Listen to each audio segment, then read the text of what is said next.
요나서 보겠습니다. 1장 17절부터 2장 10절까지 기독하겠습니다.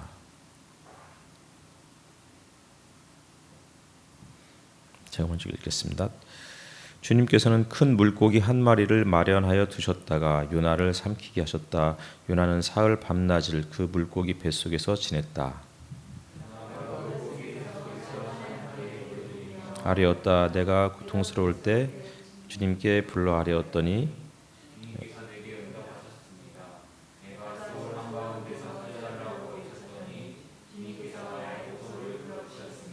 주님께서 나를 바다 한가운데 깊음 속으로 던지셨으므로 큰 물결이 나를 에워싸고 주님의 파도와 큰 물결이 내 위에 넘쳤습니다.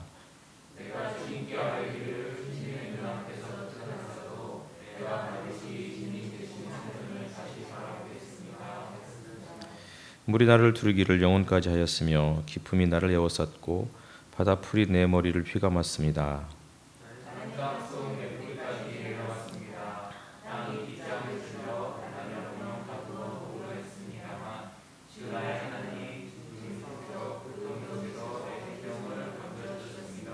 내 목숨이 힘없이 꺼져갈 때 내가 주님을 기억하였더니 나의 기도가 주님께 이르렀으며 주님 계신 성전에까지 이르렀습니다.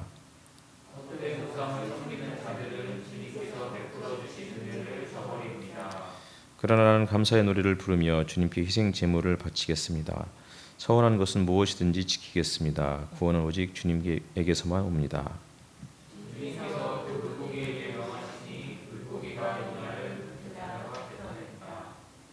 아멘. 반갑습니다. 오늘 벌써 10월 첫째 주일이죠. 정말 한 해가 참 빠르다라는 생각들을 하면서 또 10월을 맞이하게 되는데요. 가을 바람이 휘날리면 기분이 상쾌해지고 또 우리의 삶에 생기가 유지되는, 그러면서 또 즐거워지는 그러한 달이 10월이 아닐까 싶습니다. 10월이 되면 늘 울려 퍼지는, 라디오에 울려 퍼지는 노래들 있죠. 10월의 어느 멋진 날에부터 시작해서 이용의 잊혀진 계절, 맞나요? 정확한 제목이. 어쨌든 그 노래가 벌써 한 40년은 된 것 같은데 지금도 여전히 잊혀지지 않고 불리는 노래인 것 같습니다.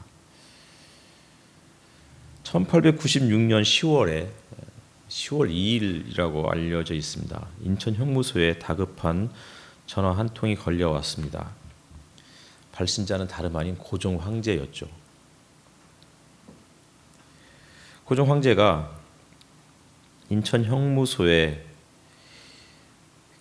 수감되어 있다가 사형 언도를 받은 그 한 사람 때문에 전화를 걸었던 것입니다. 인천 형무소에 갇혀 있는, 수감되어 있는 사람은 명성황후를 시해했던 한 이제 일본인, 본인이 이제 그 일본인과 다투고 결국 그러다가 그를 살해했던 당시의 청년 김창수였습니다. 사형을 앞두고 있었는데 그 각 죄수의 신문서를 보고받던 고종이 그 김창수의 이제 그 죄목을 보고서 다급하게 형무소에 전화를 걸었고, 그리고는 그 죄를 한 단계 감형하도록 그렇게 조치를 취했습니다. 근데 재미있는 것은 서울과 인천 사이에 그 전화가 개설된 것이 사흘 전이었다고 합니다. 그러니까 조금만 더 늦었더라도 이 김창수라는 사람은 목숨을 구할 수 없었을 것이고, 이 김창수가 예전에 2017년도인가 영화로 만들어진 영화였죠, 그렇죠? 그래서 이 사람이 이제 나중에 김구로 알려진 사람이었습니다. 사흘이라는 이 시간은 정말 긴박하고 다급한 시간일 때가 종종 있는데, 특별히 성경에서는 이 사흘 혹은 3일, 이것은 죽음의 경계선을 넘나드는 그 시간을 상징적으로 보여주고 있습니다. 갈멜산에서 그 기도했던이 아니고 그 아브라함이 이삭을 데리고 갔던 그 길이 사흘길이었고 예수께서 십자가에 죽으시고 그리고서 무덤에 갇혀 있었던 시간도 사흘이었고 기본적으로 이 사흘이란 시간은 죽음의 경계선을 넘나드는 시간, 한 번 떠나면 돌아오기 어려운 시간. 그래서 출애굽기에서는 이스라엘 백성들을 이끌고 광야로 사흘길을 나가서 하나님 앞에 예배하고 오겠다고 했던 모세, 그 모세의 요청에 그 요청을 더 이상 들어줄 수 없었던 바로, 사흘길을 나간다는 것은 돌아오지 않겠다는 분명한 뜻인 것이고, 이는 죽음의 바다를 건넌다라는 그런 의미를 내포하고 있습니다.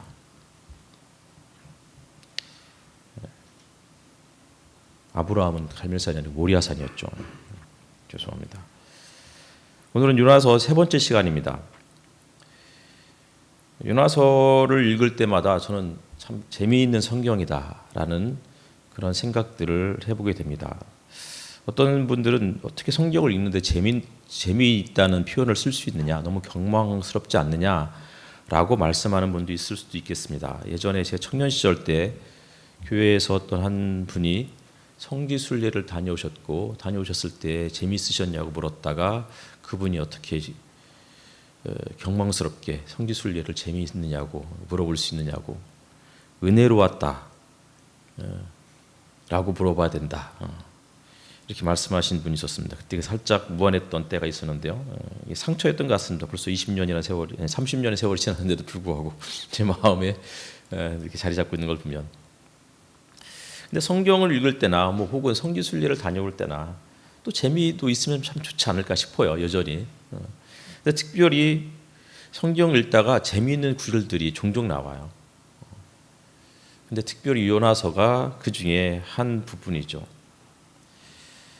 그러니까 하나님과 요나의 그 정말 밀고 당기는 일명 밀당, 도망가는 예언자와 추격하는 하나님, 이런 모습들을 이렇게 머릿속에 그려보면 굉장히 재미가 있어요.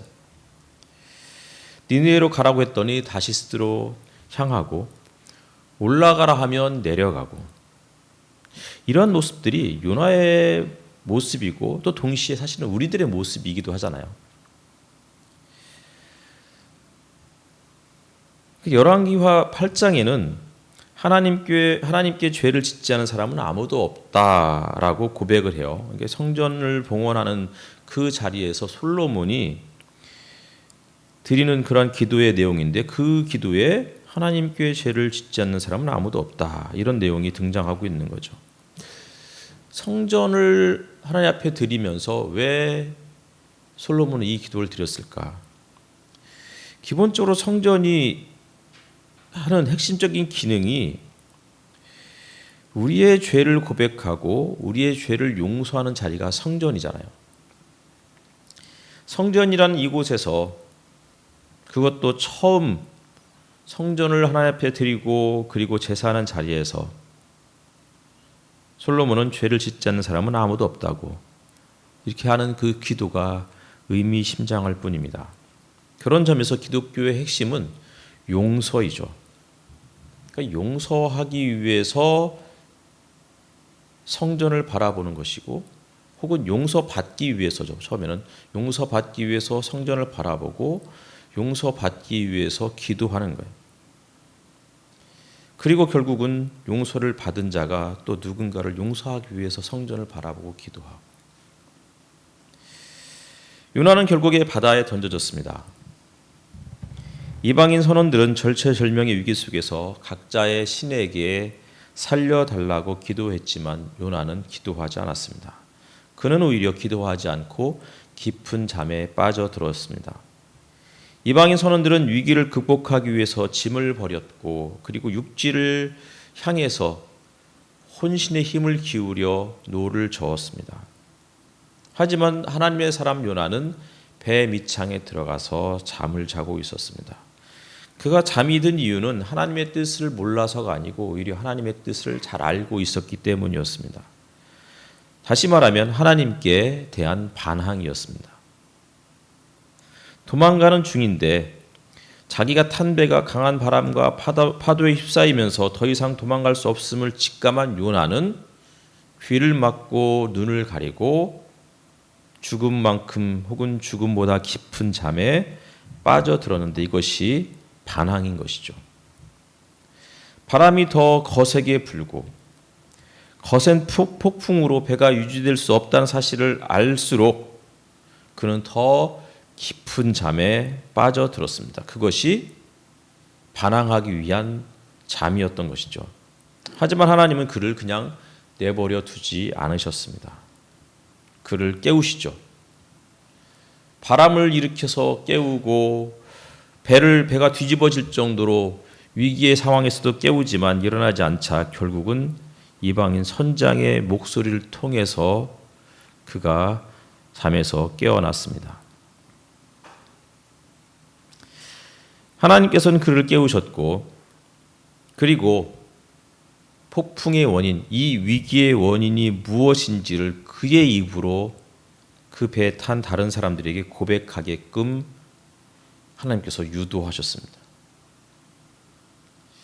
그러니까 요나는 문제의 원인이 자신에게 있음을 급기야 인정하게 되죠. 하지만 그렇다고 해서 그가 끝까지 자기의 잘못을 인정하고 용서를 구하는 태도에서는 좀 거리가 먼 모습들을 보여주죠. 나 때문에 그랬다. 미안하다. 라고 말하지 않고 그냥 자기를 빨리 바다에 던져라. 라고만 그렇게 이야기했습니다. 그냥 바다에 던지라 라는 말만 할 뿐이었습니다. 용서는 구하지 않죠. 결국 사람들은 요나를 바다에 던지고 그러자 바다가 잔잔해졌습니다. 이때 바다에는 큰 물고기 한 마리가 준비되어 있었습니다. 구약 성경에서 특별히 물이 어떤 의미를 지니는지를 우리가 생각해 봐야 할 것 같습니다. 큰 물은 언제나 죽음을 상징했습니다. 그러나 또 동시에 큰 물은 하나님의 영이 임재하시는 그러한 자리이기도 했습니다. 창세기 1장 2절에 보면 땅이 혼돈하고 공허하며 어둠이 깊음 위에 있고 하나님의 영은 물 위에 움직이고 계셨다라고 말씀하고 있습니다. 하나님의 영이 물 위에 임하시니 죽음의 바다가 물러나고 생명의 땅이 드러났습니다. 하나님의 영이 어둠 가운데 임하시니 어둠이 물러나고 빛이 비추기 시작했습니다. 이스라엘 백성들과 모세가 홍해 앞에 섰을 때 밤새도록 동풍이 불어왔고 그러자 바닷물이 마르기 시작했습니다.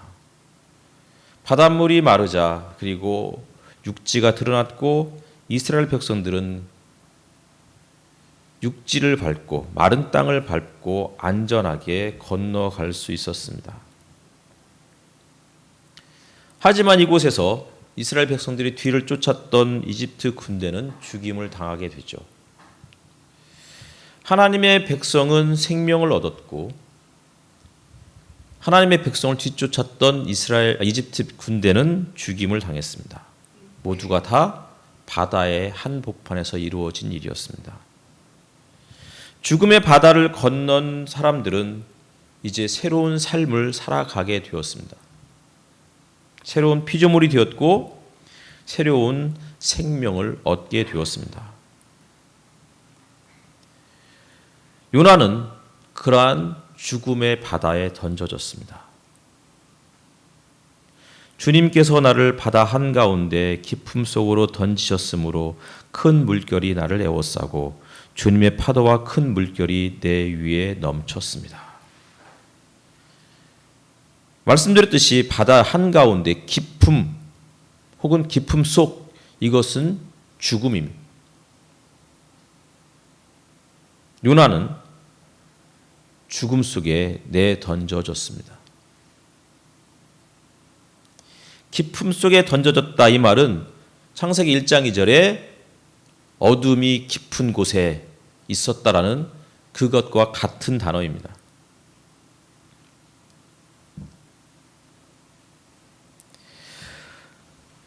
공허하고 혼돈한 것, 그리고 물로 뒤덮여 있는 것, 이 모든 것은 다 죽음을 상징하는 단어입니다. 지난 수요 성경 공부 때도 함께 말씀드렸지만 이스라엘 국기를 한번 생각해 보시기 바랍니다. 이스라엘 국기는 한가운데에 다윗의 별이 그려져 있고 위아래에는 파란 줄이 그어져 있습니다. 위쪽에 있는 파란 줄은 메소포타미아 지역에 있었던 유프라테스 강과 티그리스 강을 상징하는 것이고, 아래쪽에 그어져 있는 파란 줄은 홍해를 상징하는 것이다 라고 그렇게 해석하는 사람들이 여럿 있습니다. 이스라엘 사람들은 자신의 정체성을 히브리 사람이라고 그렇게 이야기했습니다. 히브리 사람이란, 하비루라는 말은 강을 건넌 사람들, 도강한 사람들, 그런 의미를 담고 있습니다. 그들은 아브라함이 유프라테스 강을 건너서 이스라엘 땅에 온 것을 기억하는 사람들이었고, 그들은 모세와 그의 백성들이 홍해를 건너서 광야를 거쳐서 가나안 땅에 정착한 사람들임을 기억하는 사람들이었습니다. 다시 말하면 신앙인은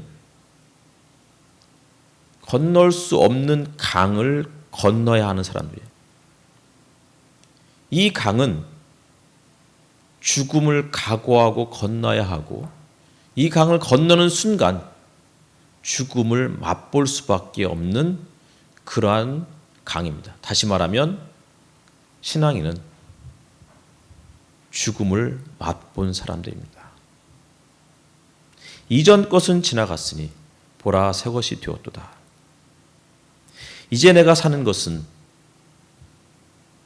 육체 가운데서 나를 사랑하사 나를 위해서 자기 몸을 버리신 예수 그리스도 안에서 살아가는 그 삶, 이것이 바로 신앙인의 고백인 것이죠. 5절과 6절을 한번 같이 읽겠습니다.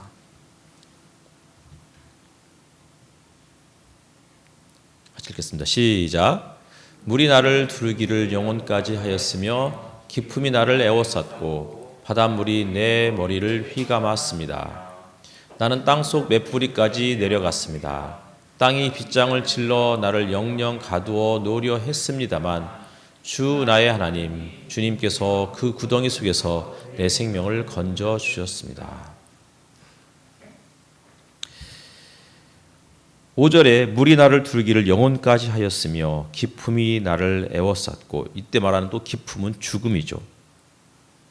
그리고 6절에 가면 땅속 맷뿌리까지 내려갔다, 혹은 산의 뿌리까지 내려갔다 할 때 이 산의 뿌리, 맷뿌리는 기본적으로 스올이 위치해 있는 곳입니다. 구약에서 스올은 죽은 자들이 머무는 공간, 그것이 바로 스올이었죠. 그러니까 요나는 한마디로 죽었다고 고백하고 있는 것입니다. 사흘 밤낮을 물고기 뱃속에서 지냈는데, 그때 요나는 자기가 지금 스올 한가운데 있고, 혹은 산의 뿌리까지 내려가 있고, 혹은 물속 깊은 그곳에 그는 내던져졌다고 고백하고 있는 것입니다. 한마디로 나는 이제 죽었습니다. 큰 물고기는 고래가 아니고 성경에서 이야기하는 리워야단, 혹은 큰 뱀, 혹은 용, 라합, 베헤못, 뭐 이런 것들을 표현하는 다른 어떤 그 용어이죠. 이사야서 27장에 보면 이런 말씀이 있습니다. 그날이 오면 주님께서 좁고 예리한 큰 칼로 벌하실 것이다. 매끄러운 뱀 리워야단, 꼬불꼬불한 뱀 리워야단을 처치하실 것이다. 곧 바다의 괴물을 죽이실 것이다. 하나님께서 꼬불꼬불한 뱀 리워야단, 매끄러운 뱀 리워야단 혹은 바다의 괴물 다 같은 말이에요. 이것을 그날이 오면 주님이 직접 제거하실 것이다. 멸하실 것이다 라고 말씀하는 내용입니다. 큰 물고기는 죽음을 상징하는 것입니다. 요나는 지금 큰 물고기 속에 갇혀 있습니다. 죽음이 그를 집어삼켰습니다. 다시 말하면 그는 스올에 내던져져 있는 상태이고 스올은 곧 지옥으로 상징되는 단어이기도 합니다. 다시 말하면 그는 지옥에 내던져진 상태입니다.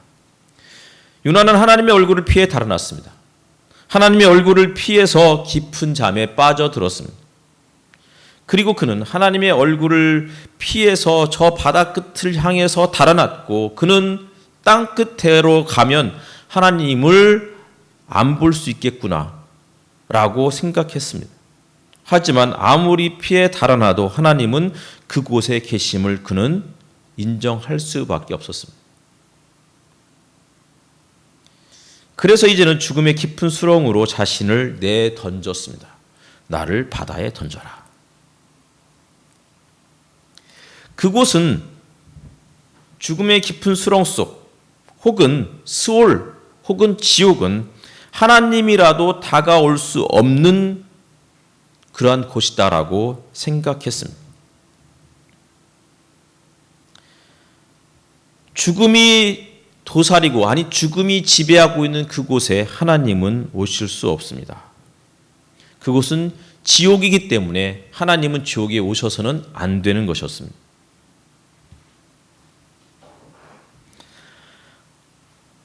요나는 하나님이 계시지 않는 곳을 찾았고 결국 이곳까지 이르는 것입니다.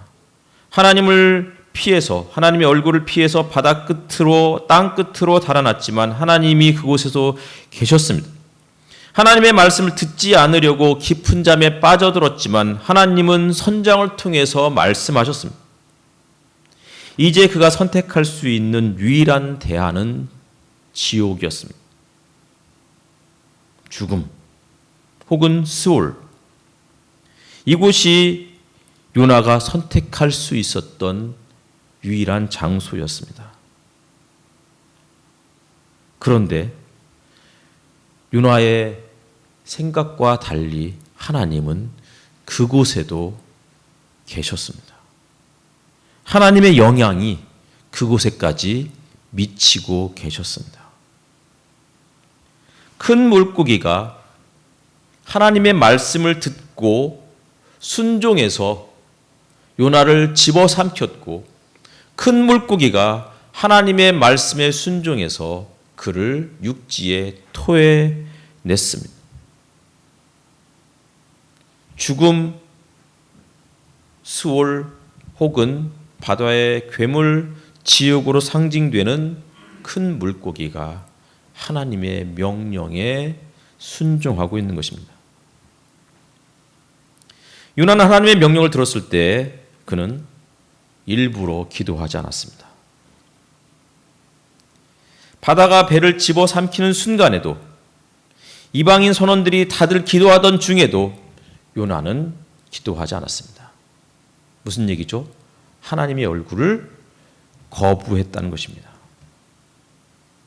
그런 요나가 이제 물고기 뱃속에서 기도를 시작합니다. 2장 1절을 보니까 요나가 물고기 뱃속에서 주 하나님께 기도드리며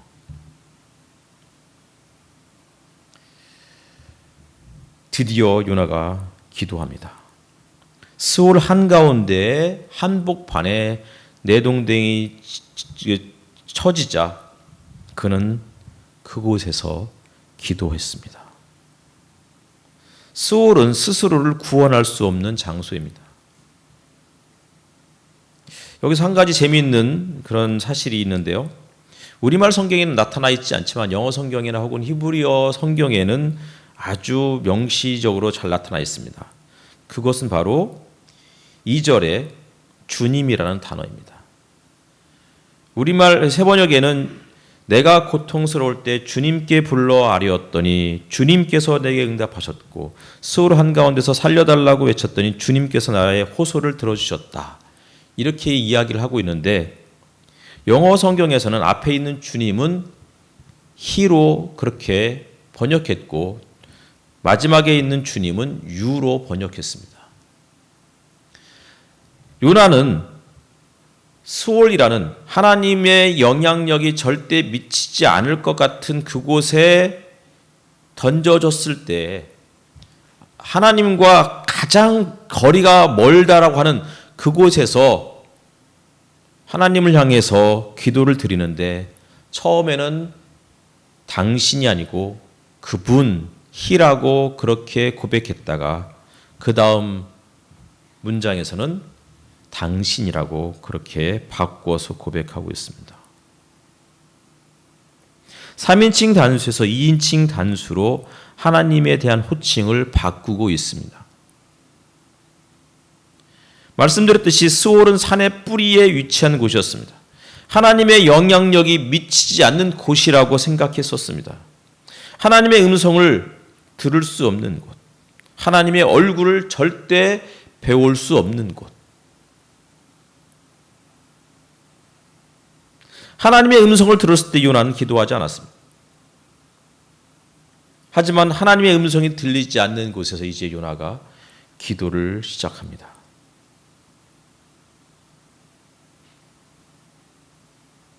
배 위에서는 기도하지 않았는데 스올에 내던져졌을 때 비로소 기도를 시작합니다.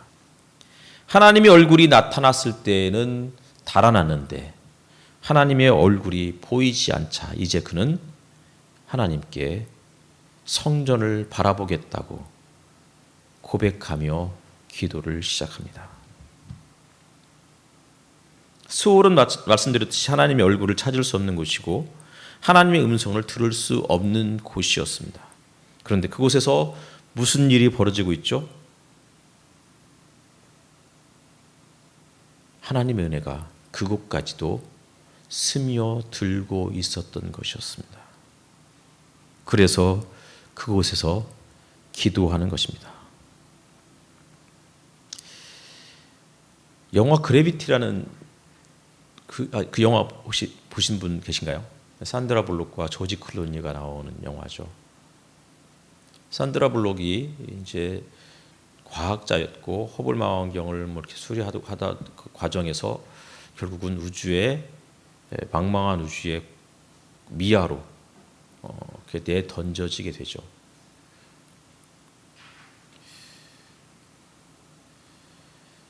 유일하게 등장하는 두 사람, 산드라 블록과 조지 클루니. 조지 클루니가 산드라 블록에게 이렇게 이야기했습니다. 기도를 좀 해보시죠. 그러자 산드라 블록이 대답했습니다. 기도하는 법을 배우지 못했습니다.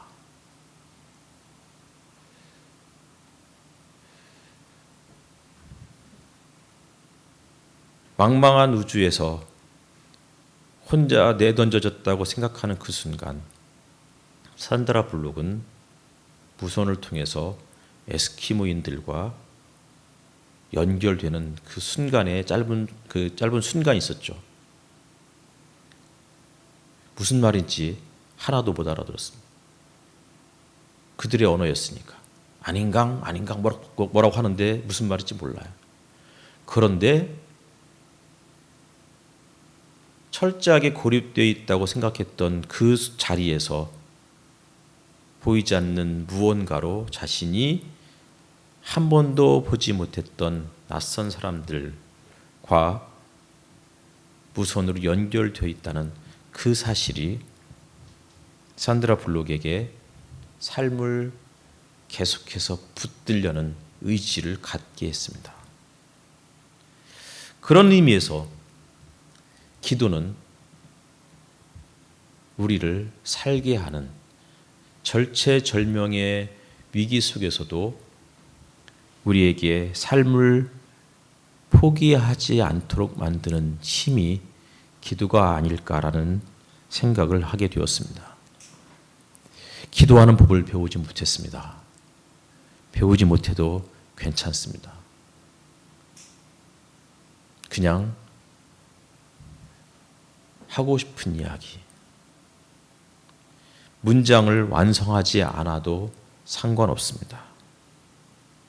그냥 한두 단어를 반복해서 이야기하는 그 자체가 기도인 것입니다.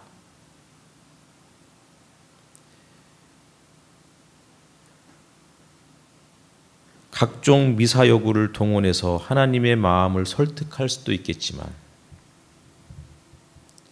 말할 수 없는 곳, 볼 수 없는 곳, 그곳에서 그냥 깊은 탄식, 신음소리 그 자체가 기도가 될 때가 있습니다. 요나는 스올 한복판에서 하나님께 기도했습니다. 이 장에 나와 있는 기도문은 정말 아름다운 기도문이지만 아마 요나는 이렇게 기도하지 않았을 것입니다. 이것은 나중에 요나가 마음을 가다듬고 정리해서 쓴 글이겠죠. 하나님의 얼굴을 피해서 달아났던 요나가 하나님의 얼굴이 보이지 않는 그곳에서 하나님의 음성을 듣지 않고 귀를 막고 깊은 잠에 빠져들었던 요나가 이제는 하나님의 음성이 들리지 않는 그곳에서 자신의 목소리로 하나님께 떠듬떠듬 기도했습니다. 살려주십시오. 살려주십시오.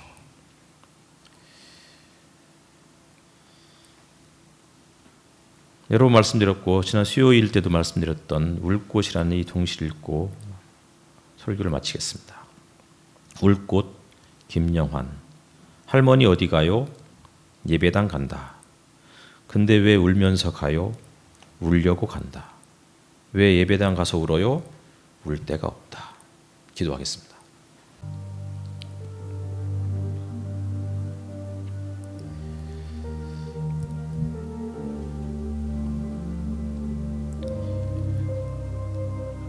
김영환 동시에 이 할머니는 사실 울려고 갔습니다. 울려고 교회에 갔습니다.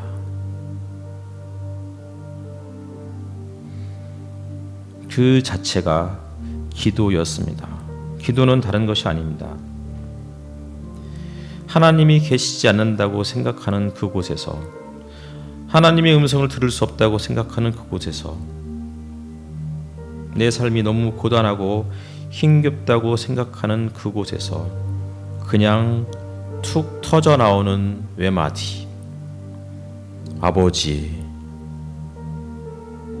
혹은 하나님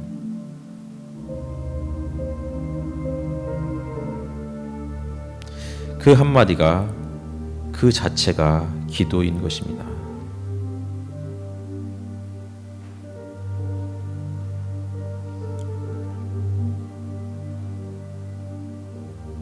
마음에 맺힌 것이 있고 다른 사람들에게 자신의 아픔과 고민을 나눌 수 없는 그런 상황에서 우리가 할 수 있는 것은 다른 사람들이 듣지 못하는 그 한마디, 다른 사람들이 들어도 깨달을 수 없는 그 한 단어, 그것이 바로 아버지이고 그것이 바로 하나님이 아닐까 싶습니다. 잠시 기도하겠습니다.